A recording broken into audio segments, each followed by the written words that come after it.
Hey, what's up, everybody? Welcome back to No Blocks. Today, I've got Alex and Taufik with me to go over their Fi deck. They came into Calling Brisbane with 7 people kind of all running the same deck. There were slight variations, but it was just mainly whether they could get a hold of the cards, and they were cards that they were not the same on were just like random filler cards. So they had basically come in to the Calling with 7 people on the same deck, and they had 5 people convert to day 2. They barely missed the top 8. They had one guy running the deck that came in 9th, just barely bubbled out, but they had like a 70% conversion rate to day 2 on this deck. Basically just doing good across the board. So I thought I would have them on, kind of talk about Fi. Fi's been up and coming. Deck's been around for a while, but with all the pen releases and all that fun stuff, Fi's been on the up and up. And I thought it was interesting that they had such a crazy conversion rate. Even if it was just one event, they were all on the same deck, and so it wasn't just Gem Lotto. 5 out of 7 people making day 2 is not a fluke; it is a pattern. So I decided to get them on here. But if you guys like this kind of content, please like, comment, subscribe, all that fun stuff. Let me know you guys like it, so I keep doing it. But without any further ado, all right, guys, thanks for joining me. We've got Alex and Taufik with us today. They went out to Brisbane over the weekend, and they played Fi a lot. You guys have a team or a team of people that all submitted Fi. You guys want to tell me about how that went? And I guess actually, let's start off. Let's introduce ourselves. We got Alex on the top right. Hello. How are we all doing? Good. How long have you been playing the game? I started just before heavy hitters sort of coming out of COVID, needed another TCG to play. Stopped playing Magic in like 2020, and yeah, just sort of rolled into Fab, hit all the competitive itches, and just been at it ever since. Awesome. And then we got Taufik at the bottom. Hey, how's it going? Good. How long have you been playing the game? It was a little history.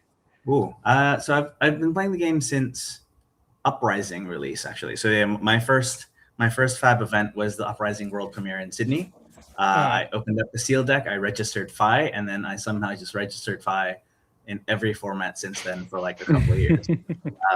Nice. So I've been playing Fi from day one, literally day one. Yeah, I'm just glad that he finally has good cards again. Yeah, that's good. Yeah, it's kind of like me and Syndra. I started playing it like right when Hunted came out, and I just full scented on Syndra. So she's been my baby, but I've been dabbling, looking for some different things to spice it up, and this deck might just be it. So you guys did have a group of people that submitted Fi, basically all the same deck except minus a couple cards that were just like availability issues. You had about 7 people, right, that submitted the same Fi list within a reason, like none of the big core changes. And then 5 of you converted day 2, right? Yes. Yeah, that's right. And of those 5, that's all the day 2s for Fi as well. They all came from our little cohort. Yeah, so every Fi that came into that building last weekend, you guys are the only ones that made it over to day 2. You guys did come just barely short of the top 8, but such is life. But that's pretty awesome that you guys basically kind of cracked Fi. I mean, to have that kind of conversion rate is just like, if you guys just look at your core group, it's like a 70% conversion, just about. Yeah.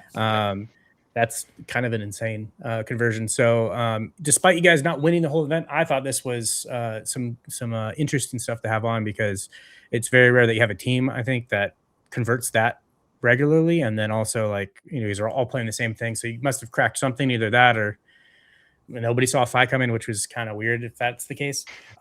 Before we jump into the deck, I'm curious if you guys, so which one of you guys, is one of you guys like the mastermind and the other one the manager, or you guys both like work together, or how did this deck come to go? It's Taufik is the mastermind. I'm just the tweaker. You're the tweaker? Wait, hold on. In America, that's got a different connotation. Yeah. Oh, here too. Don't worry. So, yeah, I came up with the idea. So I've had my Fabry page is full of Fi deck lists from like 2020 with 2022 all the way to now, right? Like every time there's a new set release, I try to see if I can make Fi work. And then like, obviously Fi was bad for a very long time. And then Compendium spoilers started, and Fire That Burns Within was spoiled. And like basically 5 minutes after I saw Fire That Burns Within, I wrote a Blue Sky post that said Rise from the Ashes plus Fire That Burns Within plus blue is a 3-card 16. Pen CC is solved. Sorry, everyone.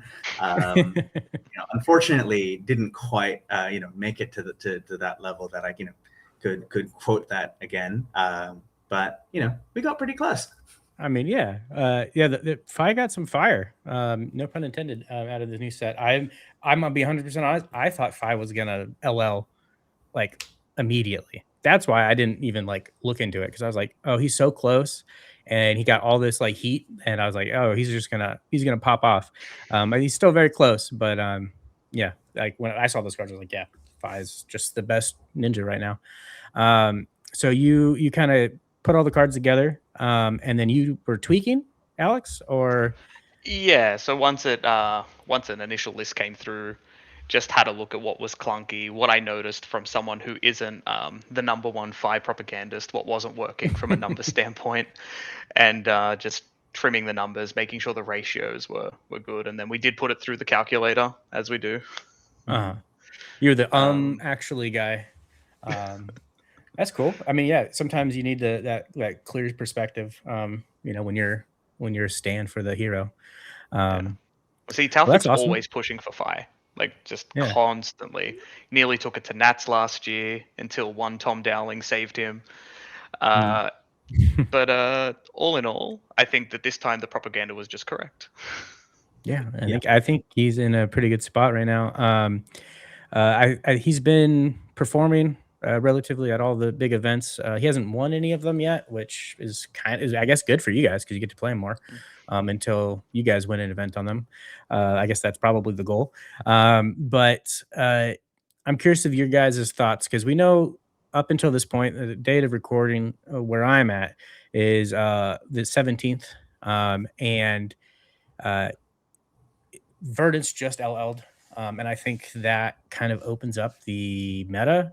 I don't think, it's not going to change too much, but I think it's just going to make Guardians and just kind of free roam. So I'm curious if in the current meta after Verdant's ban, where do you think Fi stands? I know there hasn't been a big tournament. There's going to be another one this weekend in Memphis. I'm curious of how Fi does there. But what is your guys' thoughts on that? So I think it depends on what the Guardians are trying to do. If the Guardians are just trying to throw every card sideways, if it's a Fatigue Jarl with Rampart, or if it's a Fatigue Pleiades, we destroy those decks. If the Guardians are trying to hit us with Spinal Crush, not so great. So like, if it's Valda, who benefits from us kind of, drawing extra cards with Art of War or Fire That Burns Within, or if it's Victor, if you don't kind of play it carefully, then you just lose to the value that, and them being naturally strong into a deck like ours. But yeah, decks that just want to block. So even like Arachne Huntsman, which is kind of picking up in popularity, like I think if you know how to play the matchup, if you know how to navigate the matchup correctly, Fi is basically unfatigable, and like the fatigue decks will just leak damage turn by turn, and it is a foregone conclusion. 12 turns later, they're dead. That's good. That's good to hear. Yeah, because I know Victor's becoming very popular. I haven't seen too much Falda, but I think that's on the rise. And then, Huntsman, obviously, at least in my local, I know I have a couple locals that have been on Huntsman and Pleiades. So that's good to hear. And then I'm sure you guys are going to go into a little bit more detail about, the matchups and like Fi, like intricacies, because you guys do have a MetaFi you guys are putting out. If it's not out right now, it'll be out by the time this video is published, I'm sure. So if you guys want more in depth, like from what I remember, you guys I think I was looking in the Discord, you guys are like going for like a 6,000 word like MetaFi guide or something like that. I don't know what that converts to pages, but that sounds pretty detailed. If what's that? It's a lot. I can count it up, but it's probably, yeah, I would say kind of at the moment 5,000 to 6,000. Yeah. Yeah. I'm not reading, so that's why I have you guys on here. But yeah, that's super good. I know people out there are gonna enjoy some in-depth MetaFi guides, and then you guys are gonna have I think a free tier of that too, right? Yeah. So I think Yeah. about like 2,000 words and the core 71 card deck that we're going to talk about are available free. But then, you know, some of the other stuff that when we go into detail about like ratios, which starters we're playing with, how many one costs we can afford to play, that sort of thing, like really the kind of nerdy detail. Yeah, the nitty gritty. Yeah.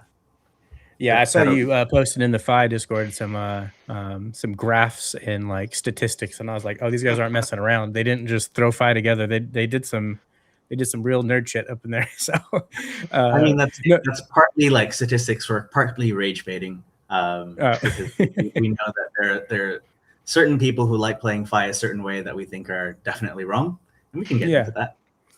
Yeah, I mean, just come on over, buy the MetaFi guide, and argue with me about it, right? But that's awesome. I'm glad you guys are putting that out there. It's always good to have some good content from people who care about what they're putting out there, and I think that you guys qualify for that. So if you guys are looking for a more in-depth, nitty-gritty, as they said, the nerdy numbers, go on over to the MetaFi and grab that for yourself. But for us, we're basically just here to talk about the deck that's available to everybody. You guys are running basically a core 71. Before we jump into there, was there anything else you guys think that was worth mentioning about Fi? Because you guys said you think he's going to be pretty good into the current meta of Guardian slop, which is the trending word right now, the block slop. You said Victor is going to be kind of interesting, right? That's Victor, Valda are the ones that you're worried about. What about for sure. And you guys should be eating Valda Acilio for lunch, right? I'm sorry. Yeah. No.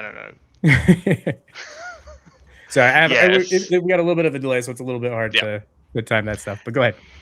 Oh yeah, I was just gonna say on Volda, I think that's probably the scarier of the two Guardians because there's not a lot you can do. They hit you with the Dominated Spinal Crush, they hit you with the Dominated Disruption. You probably have to board the Art of Wars out, so your most powerful card is not even in the decks. That one is extremely tough. Victor is difficult but targetable. There are ways that you can play the matchup, cards that you can play that bring you back closer to 50% than if you just didn't target it at all and just said, okay, Victor's not real, he can't hurt me. That makes sense. Yeah, I mean, there's always going to be a little bit of gem lotto and pure RNG in any trading card game. And then I lost my train of thought there for a second. We were gonna so you guys had like 7 people submit the deck. Do you guys want to like touch on your matchup spreads? Like how did you guys do? Because just so people don't have to look it up, because I assume everybody converted. You got the one guy who almost made top 8 and just got bubbled out. What was your like experience on the weekend? So I don't remember what everyone's matchup spread were, but so my first 5 rounds I would characterize as 5 buys in a row. My first round was a Fi mirror, but then I was on the play and I saw that the cards that my opponent blocked with on turn 0 included Display Loyalty and a Fire Tenant Strike First, and so I thought, yay, they're playing a bad deck, and I shortly afterwards. And then I had 2 gravies in a row, which is about as close to a buy as you can get in this meta. And then an Arachne Huntsman and a Jarl in round 5, which I was a little bit worried about at first, because if the Jarl flips over Stalagmite, that means they're trying to attack you and kind of, be a bit more proactive with their gameplay. But instead they flipped over Rampart, and I, again, kind of did a little fist pump, and I said, yay, another buy. I lost to a Marionette, and then I beat a Dash IO to finish off the day. And then at the end of day 1, I was 6-1, and I looked at the standings, and I saw that there were 4 victors in my bracket, and I thought, oh no. And so, yeah, day 2 didn't go well for me. I lost to a victor. I lost to a Vincent who had Succumb and Call basically every turn. Not a great way to play the game. Yeah. If you want to keep big hands and send a counter offense, and instead your hands just in banish somehow. And then I lost to a Verdance, which is not a matchup we would normally expect to lose, but such is life. Sometimes you don't draw Art of Wars, and they draw Elemental Strike into Felling, and they're Felling is active immediately. And then the last round I beat Dorinthia. That brings up something I was overlooking. Vincent is kind of the new hot fire right now. How does Fi do into that? Because I know personally when I'm on Syndra, I hate to see Vincent on the other side of the table. But I don't know how you guys feel about that.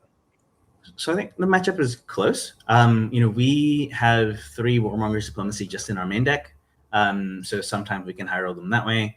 I think if we're going first, then because they have to spend their first turn setting up, we basically get kind of 2 free turns if we win the die roll and choose to go first. If they win the die roll and they choose to go first, then it gets a lot harder.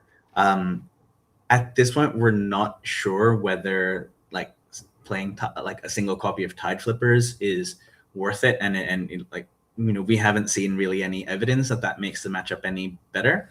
But so it's basically just a matter of hoping to win the die roll, or hoping to be able to go off and kill them before they get too much of their kind of disruption online. Okay. Yeah, so it's not a lost cause. Because I mean, I don't think any matchup is a lost cause, but I do have, maybe it's just my local Vincent. She's pretty good.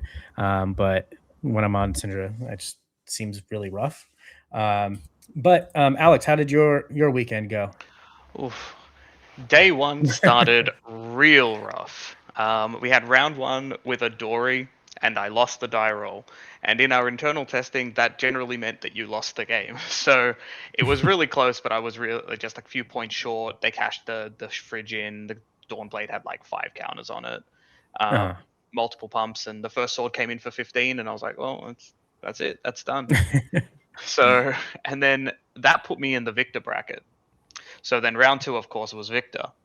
And that pretty much went how you'd expect. Clashes at the right times, no little bit of luck in winning them. And again, ended up being closer than I think I expected it from the start. But really, they do just have the closing power. And you've got a ton of no blocks, 2 blocks. You can't defend forever. So once you fall behind, it's pretty much over. But from there, I went on a bit of a run. I don't remember the exact order of all the matches. I had a Puffin in round 3. Don't think I blocked with a single card. Maybe there was a piece of equipment that made the combat chain at some point. It was a really, really fast game.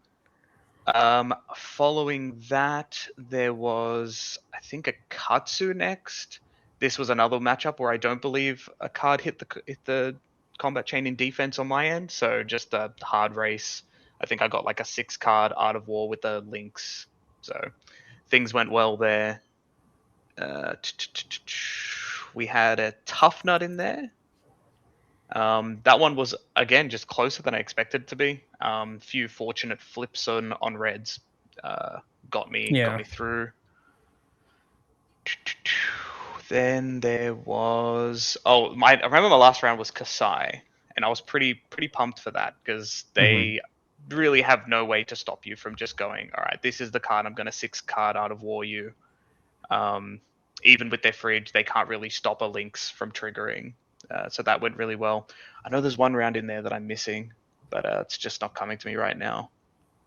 But day 2 started well. We had the Vincent in round 8. And I played all 3 Art of Wars across 6 turns, just on turn, off turn, and it wasn't particularly close. But then that's where things took an absolute turn. I paired into Nick, the eventual winner, and on Acilio, he turned to 48'd me off a 6-card hand. So I was, at least he converted that one into the full win. So good on him. It feels good, right? He's basically second. There was nothing I could do. Yeah. If you lose to the winner, you basically came in second. So yeah, absolutely. Then I played another Vincent, but this one did have the hands that were promised.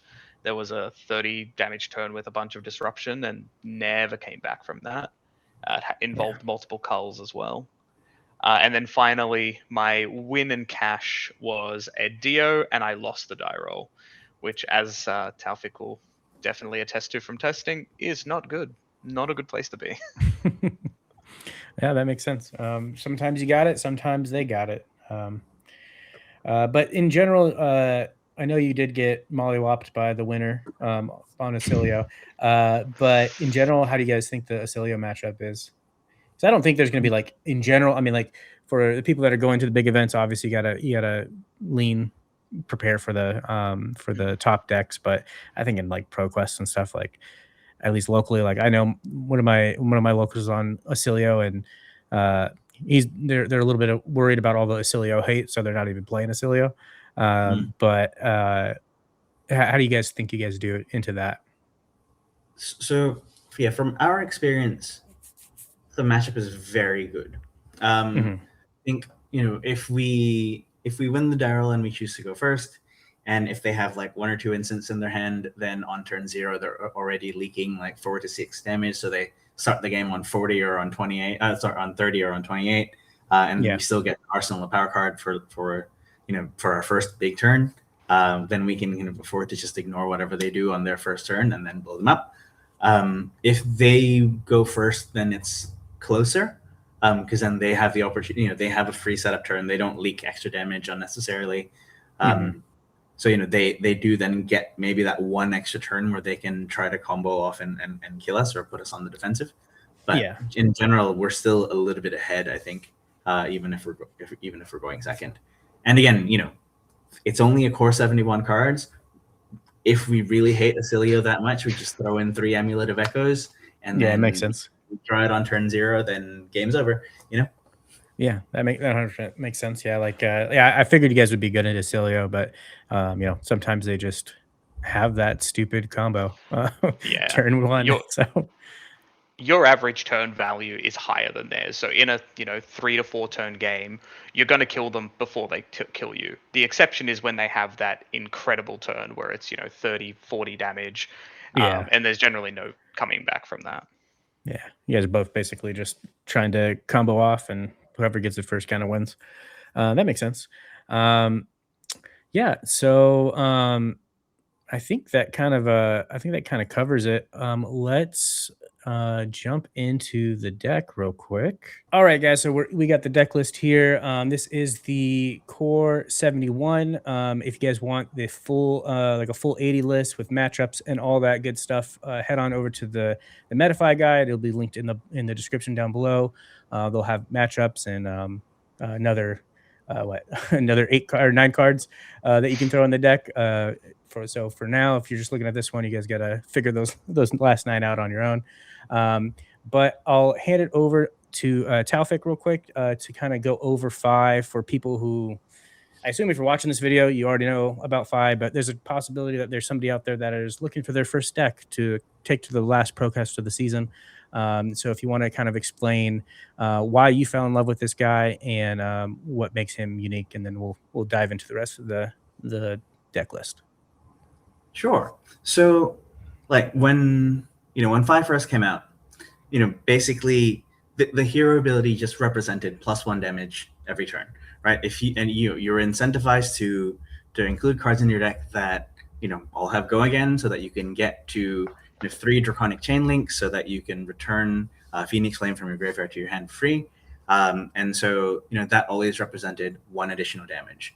And on top of that, I'm getting ahead of myself, but with your arm piece, which is the only arm piece that we run it into every matchup, Tiger Stripe Shuko, that 1 damage from the Phoenix Flame also basically counts as 2, because you then have 1 free small attack that is half of the Tiger Stripe Shuko trigger, which will give you another 1 damage. So you just need to find 1 more small attack, and we have some a lot of fake small attacks in the deck that on paper say that they have 2 power, but really are presenting a lot more damage in practice. And so if you just like to have a steady stream of damage, and you like to slam all of your cards on offense, then Fi is the hero for you. But then, like with again, I'm getting ahead of myself again, and if you want to stop me, please stop me. But No. After Compendium of Wraith released, the kind of ability to pick up a Phoenix Flame from your graveyard turned into so much more than just +1 damage.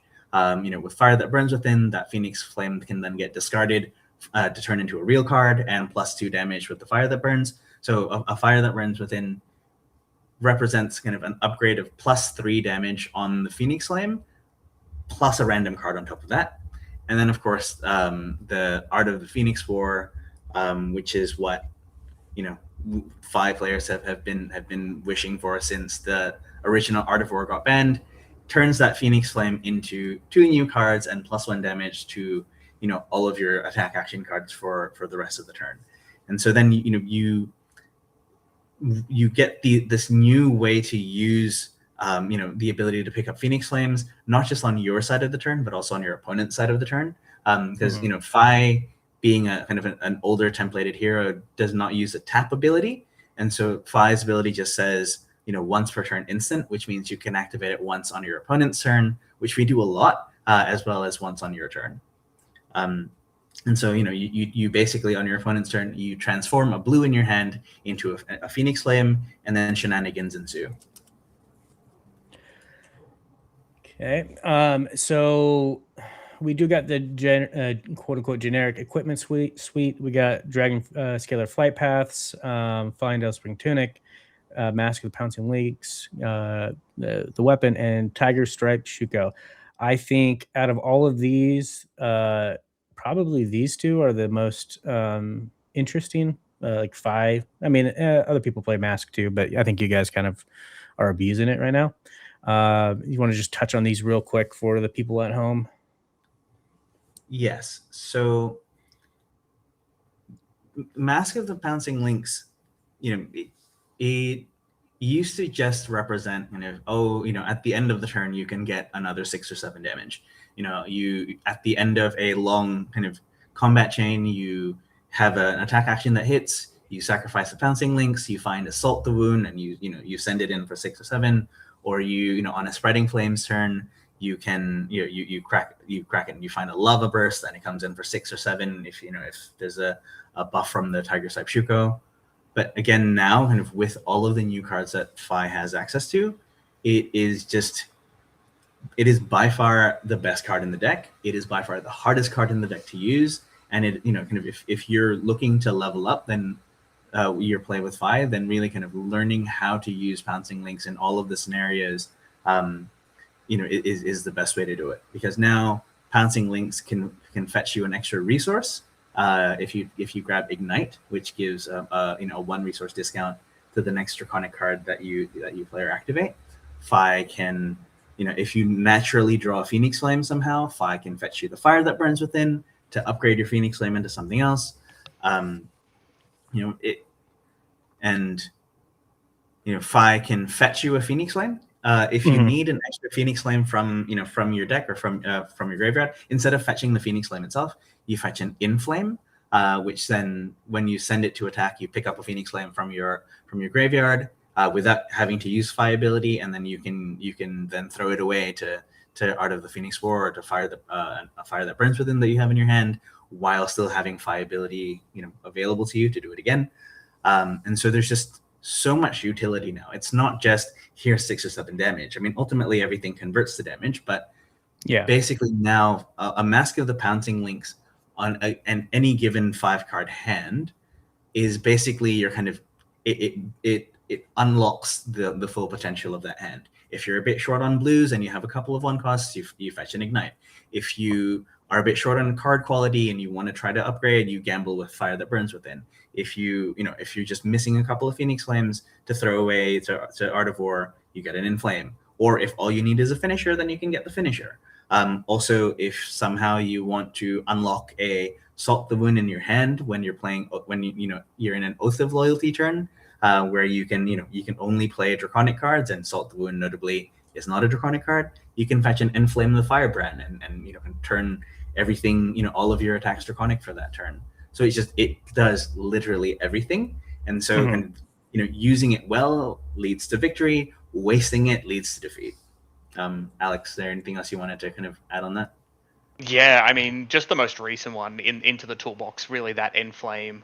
That being a target comes up seldom, but when it does, it's often game winning. The fact that it just can turn on Assault the Wound or a Tenacity on an Oath of Loyalty turn where you've probably leaked a lot, or even just picking up a couple of the draconic buffs that it wouldn't normally pick up. You can get that value. It might itself be 6 because you've the buffs, and then it gives 2 buffs to the Assault the Wound, so you've already got your 8 value there.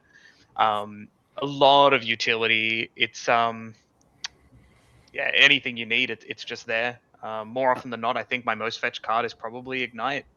Just fix a hand and can give 7-8 points of damage extra because maybe you get a Spreading Flames onto the chain where you couldn't have done before, and then that just spirals into a really big turn, puts you in the driver's seat. So I have a kind of a follow-up question for that. So Mask of Pounds and Links, sick card. Go fetch a card out of your deck. Are you mainly burning this to, like you said, fix a hand, or are you? I know obviously in a perfect world, it's gonna go grab you another like 10 damage or something like that. But in a typical game, where not everything goes perfectly. What's your most common use case for this? Is this to fix hands, or are you often trying to hold this to like just send an insane amount of damage on one turn? So to me, the heuristic is, so if you just when you start the turn, or kind of while you're pretending to think about blocks on your opponent's turn, what you should be really doing is kind of counting what your turn cycle value would be on offense with and without the pouncing links. So if you count your handout and it's a 21 or something, and then you think about all of the different things you can links for. If the additional value is 7 or greater, I usually just pull the trigger. If you can only get like 5 or 6, we'll wait for a better spot. And sometimes that is how do I turn a 21 into a 30? Sometimes it's, oh, my hand's a brick. How do I turn a 10 into a 21? Got it. Okay, cool. Yeah, that's something that's definitely different because I've run this in Syndra, and typically for me, I'm just going to grab a 5 card. I mean, a 5 damage card, like a lava burst or something. I'm not turning this Mask of the Bouncing Links into something crazy on average. So that's why I ask, because I assume that might be a question for a lot of people. And then the other, I mean, everything else in here is pretty generic. I mean, Dragon Scalar Fight Pass, it's a go again on a 3 chain link or 3 draconic chain link, or if you have extra resources to spare. But the main thing I think about this is just the 1 extra block. Stop me if I'm off and you guys want to expand. But the other main thing that I think is, aside from your weapon, 2 for 3, the Tiger Stripe Shuko. This and the mask seem to be the core Fi pieces outside of obviously the weapon. Yeah. So again, Tiger Stripe Shuko. We're building our deck around it. We want to trigger it every turn. In a shorter game, it gets us kind of 2 to 3 value on offense because we're trying to kill our opponent in 2 to 3 turns. And then, if all else fails, we block 2 with it. So kind of, 5 value off a single piece of equipment. Carrion Husk is one of the best equipment, in the game, and that's 6 value. So really, if we can get 5 value in a short game, can't be that bad, right? But where this really shines is in the fatigue matchups, because then you get 12 turns of value. So you get 15 to, if you get kind of 14 to 15 total value, including the 2 points of block, which you hopefully don't need to do, that is just insane, right? So this card has been busted since day one. I have loved it since day one and will continue to love it forevermore. Or at least until the end of the ProQuest season. So I think that kind of covers the basic equipment. Do you guys have? Yeah, we do have some sideboard stuff. Let's just touch on when would you guys be running? You guys have 4 pieces of equipment in your sideboard, which is kind of, I feel like, a lot, but I'm sure there is very good reasons for all of it. Let's touch on this one because I'm just interested. I'm guiding you guys at this point because I want the answers. All right.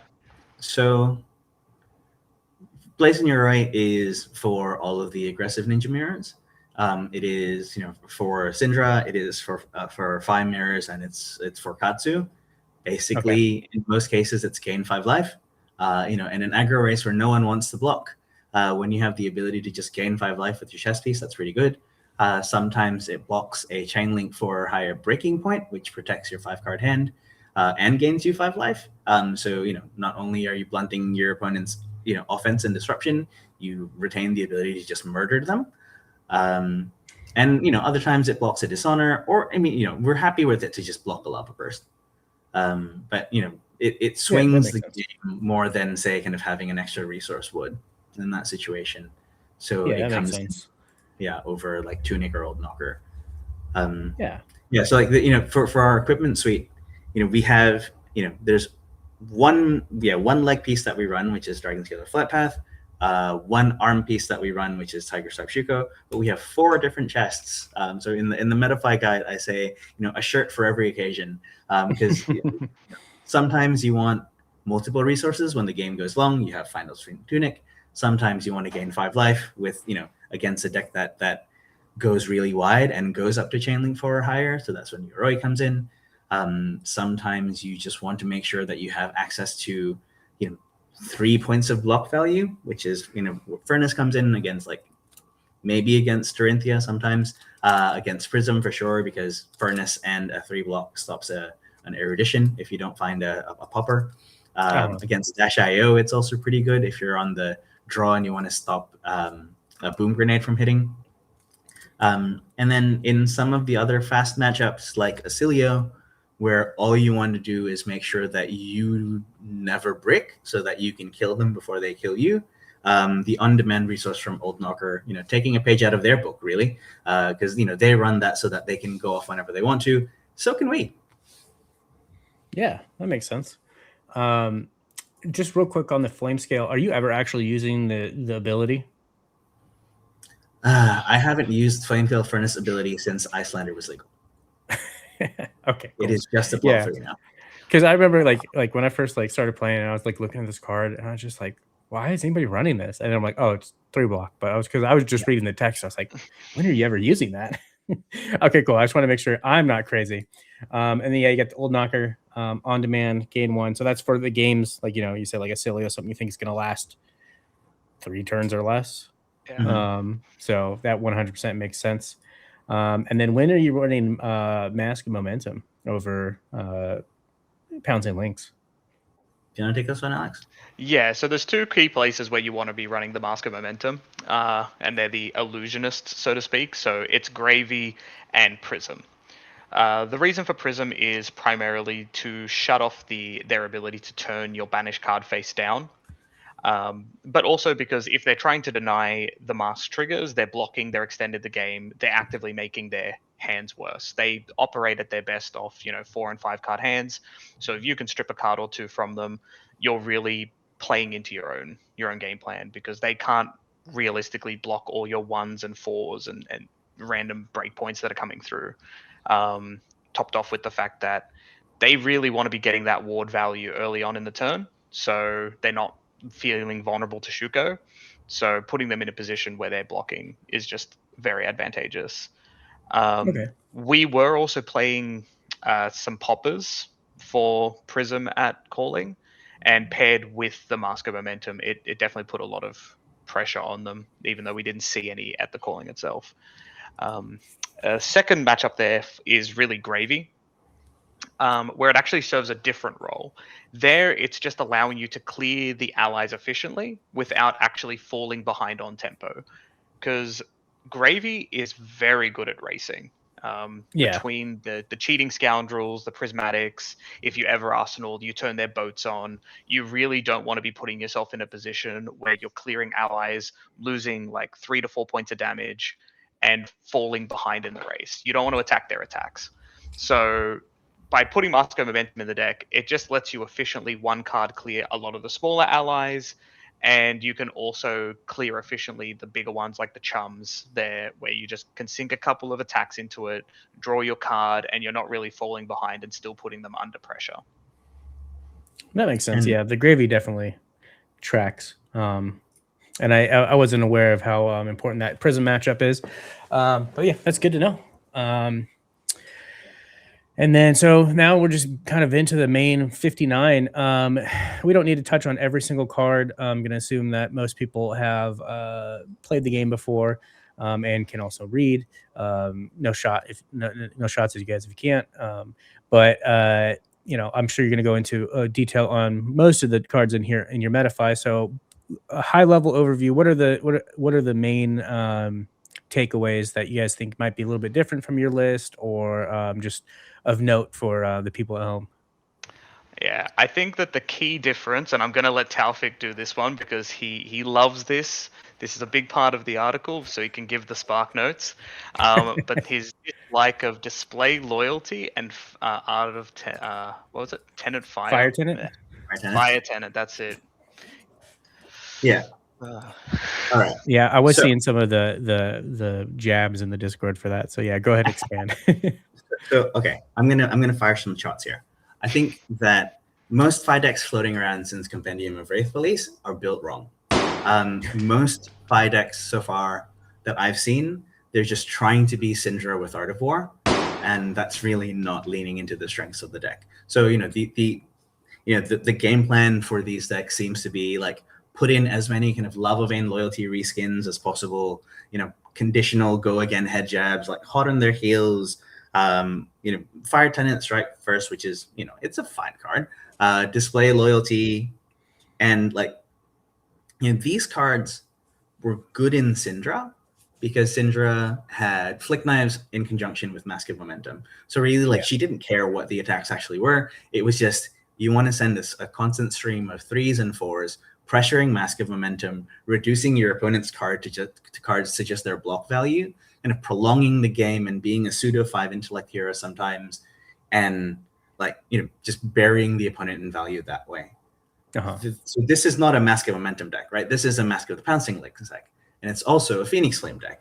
And so the best way for us to kind of lean into the strengths of Fi is to maximize those big turns that we have, using 8. Some would say maybe it should be 9 kind of anthem effects, so effects that buff all of your attacks for the whole turn. So that's 3 copies of Art of the Phoenix War, 3 copies of Spreading Flames, and 2 copies of Rake Over the Coals. And so these are all effects that just give +1 power to everything, kind of almost everything. There are some constraints to each of them. Spreading Flames is a 1-cost attack. Rake Over the Coals is an instant that doesn't block. Art of the Phoenix War is it only affects attack actions, and it also costs a resource and costs the Phoenix Flame discard. And so the whole deck is built around how do we maximize value from those 8 anthem effects. And the answer is kind of this as comprehensive a Phoenix Flame package as possible. So some people are allergic to running more than 1 Phoenix Flame in Fi. We run all 3 basically all the time. Not only that, we run 3 copies of Flame Call Awakening so that we can grab them from deck as early as possible. And we also even run one of the new kind of tutors, which is the Phoenix Bannerman Head, which is secretly a Lava Burst with Go Again. Lava Burst 5 value Chain Ender. Phoenix Bannerman Head gets you a Phoenix Flame, which if you count the Tiger Stripe Shuko trigger, is kind of it represents 2 damage. And it also creates a Ponder token, and let's conservatively say the Ponder token is 3 value, a random arsenal. It's so that the math checks out. It is a Lava Burst with Go Again. And so kind of in addition to kind of being able to grab Phoenix Flame from deck as often as possible, we also want to be able to grab Phoenix Flames from graveyard as often as possible. So we have a slightly higher blue count, so that we can do that play that I described before of grabbing a Phoenix Flame from graveyard with Fi ability on the opponent's turn if we have a second blue. But we also run the kind of full suite of Rise from the Ashes and even have 2 Inflame, so that we always have a way to pick up a Phoenix Flame to enable either the Art of War or the Fire that burns within. And then the rest of the deck is just efficient, 3 or 4 damage go again attacks that are draconic, that all get benefit from the Spreading Flames buff, and the Rake Over the Coals buffs, and the Art of the Phoenix War buffs. And so most turns of most games that you play with this deck, most of your turn cycles will be 14 or 15 value, and then suddenly you'll have a 35, and then you'll have another couple of 14 or 15 value, but like a couple of turns after that your opponent's dead, right? So it is really about finding that big spike turn where you have 5 cards, an Anthem effect, use your Pouncing Links, obliterate your opponent. Sometimes you use your boots for an extra swing on Emberblade. Sometimes you use your boots to have double finisher, although that doesn't come up as often because the only thing that doesn't have go again is Lava Burst. So we're very rarely in a situation where we're kind of clumped up on cards without go again. Mm-hmm. And yeah, so that's that's how we lean into the power of the deck. We lean into those like spike turns, and you don't have to cash in all your equipment on a single big turn. You can also spread it out. So you can have a turn of 16, and then a turn of 25, and then another couple of turns of like 14 to 16, and then another turn of 25. Once you draw your second Art of War. So there's also that flexibility. You can choose whether to kind of stack your power cards or space them out, depending on what the matchup is, what your read on the opponent is, like how likely are they to block, how basically is their approach hyper defensive, or is their approach to try to trade damage, and you just punish them either way. So yeah, there's a lot of play to the deck. There's a lot of like being able to read the opponent as you play. And also I would say another strength of Fi is because your attacks are so interchangeable, you can sequence your turn in a way that like disguises information about how big or small your turn is going to be. Because like a turn that starts with a Ronin Renegade, like your opponent doesn't know whether you're trying to go Ronin Renegade, swing Emberblade, send Phoenix Flame, and then like chill and like set something up in Arsenal, or if that Ronin Renegade then turns into a 4 attack because there's a Rake Over the Coals, and then you're sending 20. And so you limit kind of the information that your opponent has, while you also get information about what your opponent might have in their hand, how they're looking to block, how defensively or offensively they're planning to play their turn cycle, and then you just adjust your play accordingly. And it's great. It rewards that kind of mastery and ability to like read your opponent while you play. Oh, just on the note of the hiding information, a lot of your hands, when you do your calculations, you really sort of like, just like you would on Talishard, like turn links on at the start of your turn and just think about what you could hit. Even if it's just an innocuous 5-card hand that starts with a Ronin Renegade, that could be the link that hits, and you need to think about whether or not it's time to mask here. So just like as a little mental note, turn the links on, think about what you could hit, even just put the trigger on top of it, just pause there and just think about it once it's hit. Give yourself 30 seconds. Even if you don't sack it, move it back. You've now put the fear of God into your opponent because you're thinking about links. Now they're thinking about links. Yeah. Yeah. I was going to ask, like, is there like a like a little bit of the mind game of just, I like, even if you're not going to send it, you're like, you act like you're thinking about it. Like, your hand's not what it wants to be, or, you don't want to really send it this turn, but you're just like, I'm going to make you think I want to send it. So I'm going to force some mental blocks. Physically pick it up and put it on the first chain link after it hits. The blocking that your opponent does has now changed. Yeah. I promise you. So every time it hits, I just take an extra 10 seconds and be like, and I just contemplate, and then just not yet. Soon. Was there anything else on this that you guys wanted to touch on? I mean, yeah, I feel like you guys went to pretty in depth already. The only thing I'm seeing that's I don't even know if you'd call it weird, but I mean, it's not draconic, is Rowdy Locals. I love Rowdy Locals. Is this mainly just a block and pitch, or are you actually throwing this? Sometimes we throw it. Sometimes it is just an extremely annoying card. It is like our only real kind of form of disruption. So the way that you play it out is that you send Rowdy Locals as a chain ender, hopefully with a links, with a Shuko trigger, so it's coming in for base 3 without having used Fi ability yet. If your opponent doesn't know the interaction, and they, if it's an opponent at a calling, they probably will, unless they're not paying attention. You can respond to the on hit trigger to pick up your Phoenix Flame and then throw it back into the graveyard, and then your opponent has to discard a card too.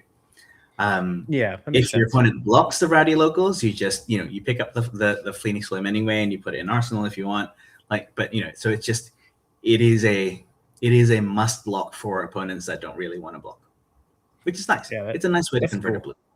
Yeah, that's I haven't really thought about that line, but that makes sense. You get them with the instant activation. I am familiar with that with Syndra, so that makes sense. It's a little tricky. Basically, you just check them. Like, are you going to respect it?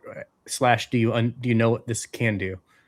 I mean, to be fair, if we're sending the Rowdy Locals and kind of something's gone wrong with the hand, it has too many blues. The only blue in hand, we'll usually just pitch it, right? I think one of the things that I kind of go into a little bit of detail about in the Metafy is that the blues are quite flexible. They could literally be anything, because most of the time you will if there's one blue in your hand, you will pitch it for Emberblade and a 1 cost. If there are 2 blues in your hand, you'll pitch the first one to turn it into a Phoenix Flame on your opponent's turn, and the second one you'll pitch to Emberblade and pay for a 1 cost. It's only when you get 3 blues in hand that what the blues actually are starts to matter. But for the most part, it could be anything. So just any, an attack, a non-attack, whatever. If it blocks 3, great, because then that gives you even more flexibility. If you draw the dreaded 3 blue hand and you do need to block with one of them, but if you have a pet card, if you really don't like Assassin and you want to play Overcrowded to stop Leave No Witnesses, go for it. If you are rich and you want to play with Eye of Ophidia and Authority of Ataya, go for it. If you want to get really degenerate and you want to play energy potions to enable a massive combo turn, again, I'm not going to stop you. This is the blue suite that we landed on.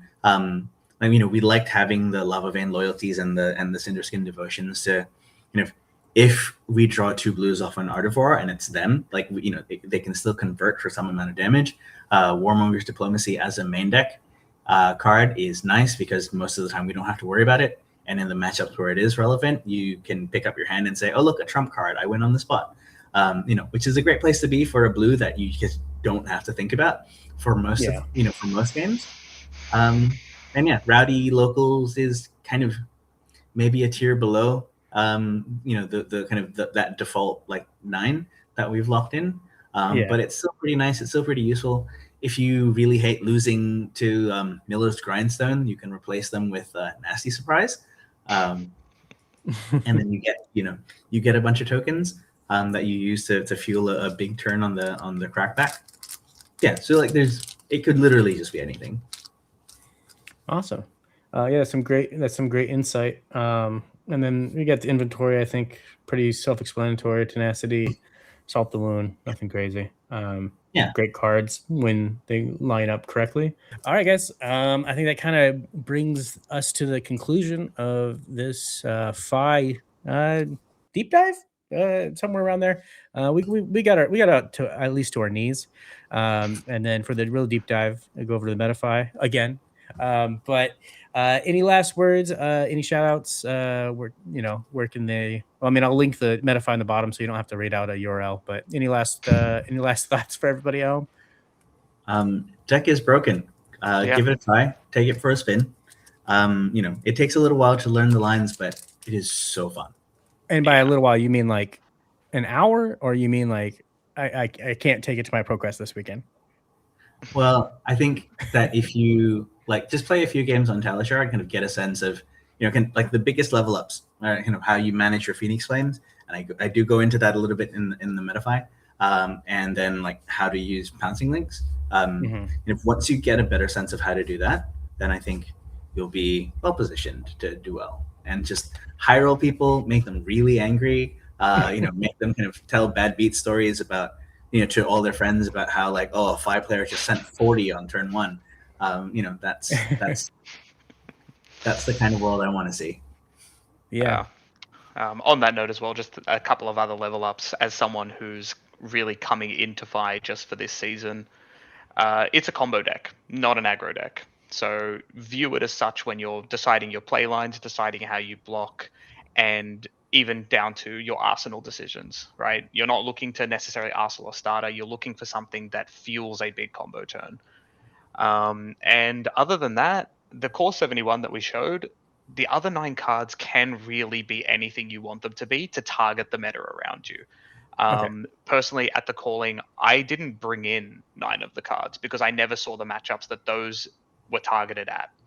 So really just flavor to taste, have some fun, give some reps. You'll have a lot of fun with this deck. Awesome. Yeah, I think so. I'm definitely looking forward to playing some games. This video will probably be out before the ProQuest, but maybe my locals won't see it, so maybe I'll surprise them. Be like, by the way, I don't just play Syndra.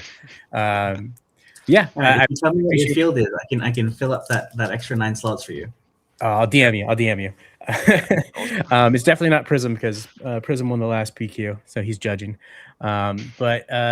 Yeah, I really do appreciate you guys hopping on here. Congratulations on your guys' showing. Next time, I'm sure you'll have 3 people make the top 8. That'll be even better. We'll have you back for that one. Or if you guys just win and send Fi into an early grave, maybe we won't have you on.